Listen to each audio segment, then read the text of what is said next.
Howdy YouTube. Hello.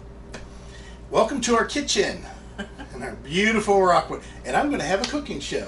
No, we're not going to do a cooking show, but we are going to talk about something that's being used in the kitchen.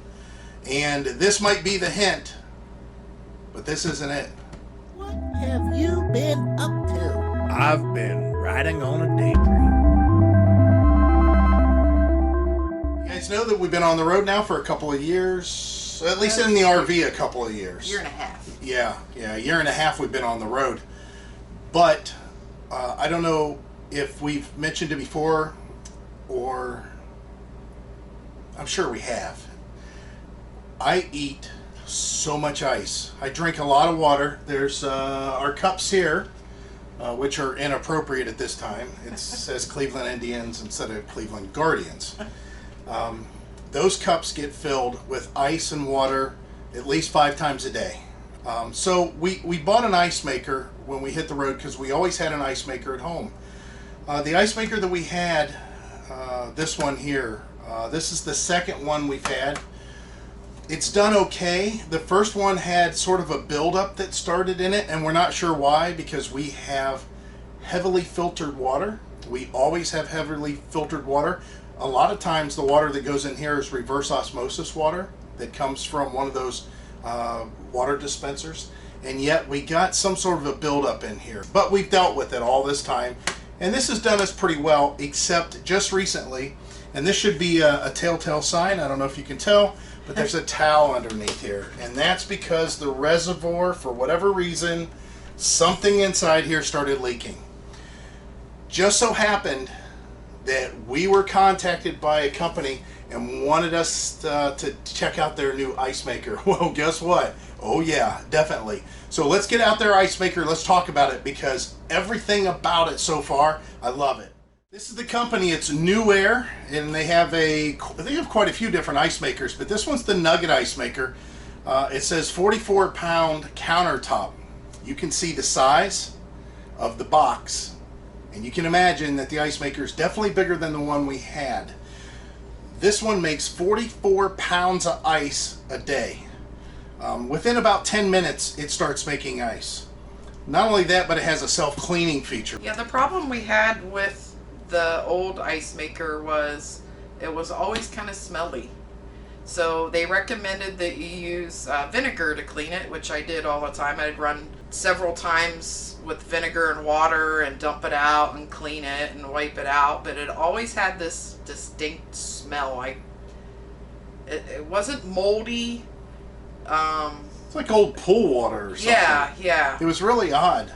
Even like when we go away for time, you know, a day or two, I'd always empty it and leave the door open to let it air out, but it just didn't seem to help. It had no self-cleaning feature, so I don't know how that's going to, you know, translate to this one having that feature. Nonetheless, we were the self-cleaners of the other one, and we had cleaned the first one quite a few times and ended up getting rid of it because the smell just didn't go away.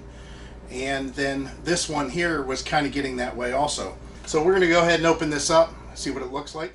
So it's got a couple of little flimsy hoses back here, and these are the ones that are for the self-cleaning, which again, read through the instructions. I'll show you how that works.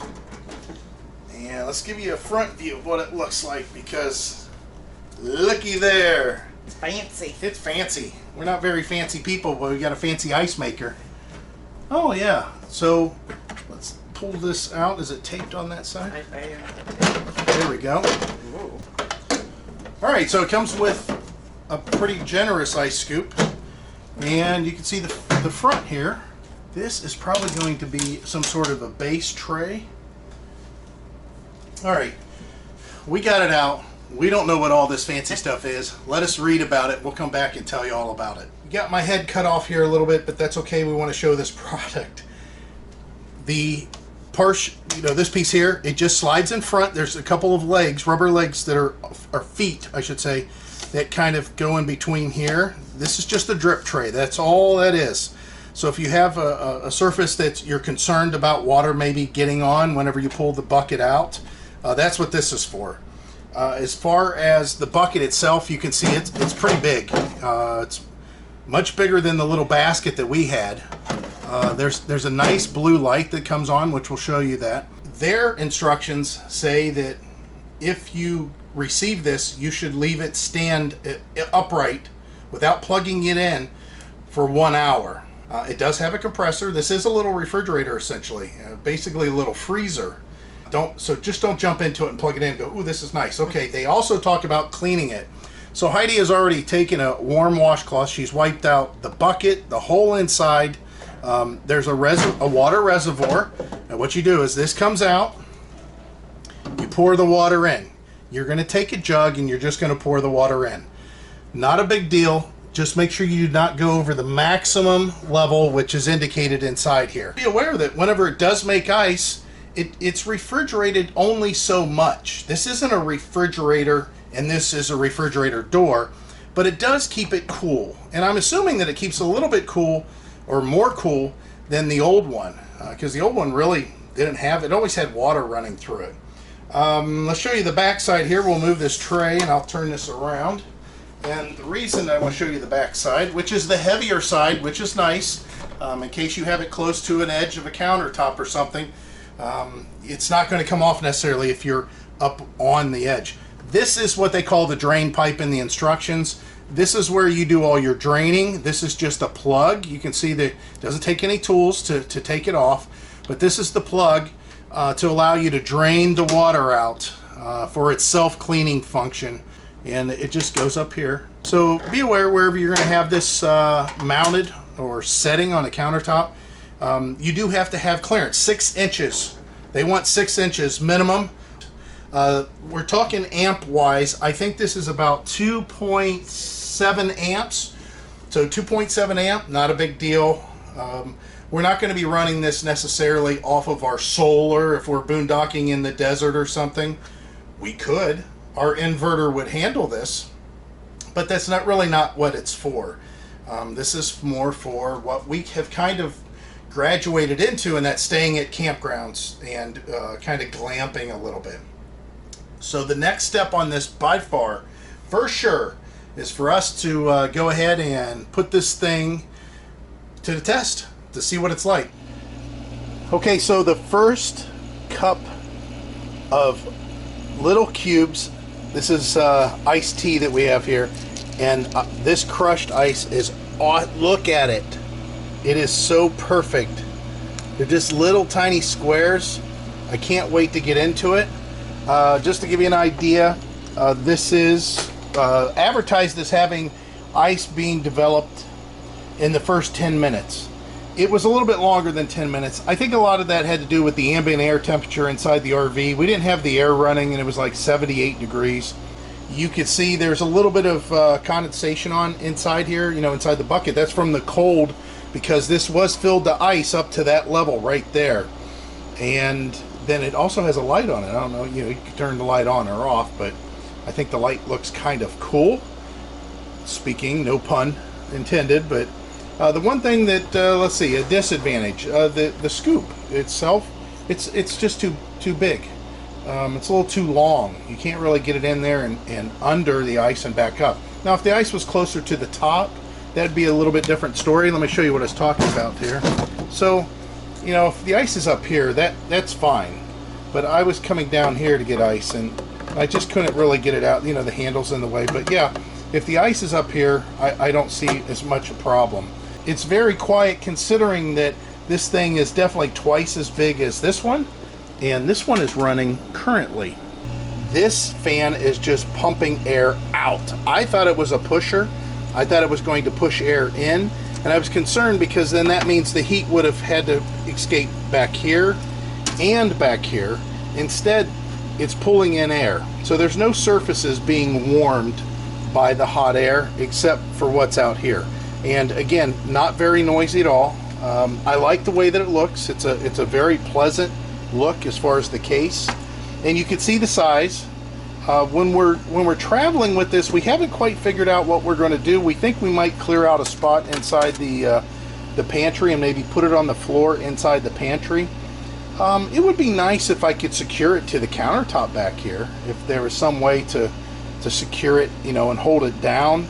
I don't know if that's really feasible, but That's going to vary depending on what you have in your situation. Longevity reasons. I don't know. It's the same as the ice maker that we had before. You know, we didn't have any problems with it. And I remember when I first did a review on it, everybody was concerned about, well, what if it breaks down? You know, any of this stuff can break down at any time. You just got to be concerned if there's a warranty, if there's, you know, people that you can talk to, and how well that they are as far as honoring any kind of repairs that need to be done. And as far as the company's concerned, they do have good communication. They do have a warranty or registration card that's sent with the unit, so they want you to communicate with them. Now here's the thing. This unit again was sent to us at no charge for a review. My review is pretty darn good overall, based on the fact that I love those ice cubes. I like the way this looks, and it's quiet. I don't think that there's really a downfall other than what I talked about on the scoop. And as far as whenever you open this up, there might be a little bit of water that may, and I'm talking a couple of drops, that may fall, and I'll show you that. Look, you can see there's a couple of drops that are on the floor there. I think there's 5 from when I was opening it up and scooping out all the ice that was in there. But being in an RV, you know, you got to be concerned about the size a little bit. Listen to this. Listen to this one. You can hear how loud this one gets. It shuts off. I don't like that either. This one always shuts off, and the compressor shuts off and then kicks back on again. Makes all these kind of weird noises. Yeah, I mean, it's not obnoxious. It's just you hear the ice cubes falling, and to give you an idea, look at the difference in the ice cubes. Look at these ice cubes. Right? Some kind of goofy compared to these. Much better. So again, links are in the description down below. There's going to be a code down there to give you some savings on this. Please, if you'd like to support the channel, use those codes, use those links, go look. Now, as far as ice makers are concerned, do you need something this big? That all depends. I mean, if you're an entertainer or if you eat a lot of ice like we do, yeah, you do. But for the most part, there's a lot of people that just use ice trays still. I prefer this. I like this. And again, look at this. This is like restaurant quality cubes. I guess Chick-fil-A has these kind of ice cubes. Yeah. Also Sonic. Yeah, Heidi said Sonic. So again, links down below. I appreciate it, guys. And as always, we hope to see you out here. Bye.